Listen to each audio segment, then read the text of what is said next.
Greetings, greetings, greetings.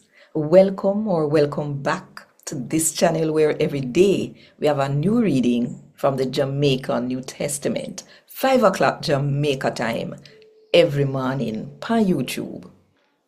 So today we're going to read from Luke chapter 20, from verse 20 to verse 26. Then them watch Jesus like one ark. Them hire some man in a secret for go on like say them honest. So if he say nothing wrong, then could have catch him and turn him over to the Roman governor who in charge of the area.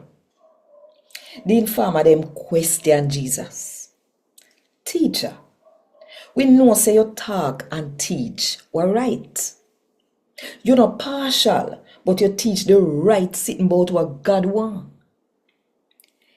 It right for we pay tax to Caesar, the Roman ruler, or we no fi pay nothing. Jesus see through them trick and said to them, say, show me one money. Offer picture and name depon it. Caesar, they answer back.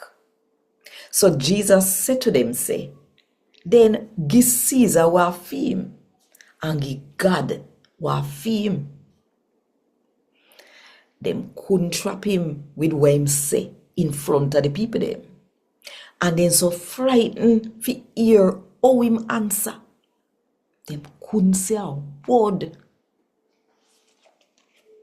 And God word this. Thank God.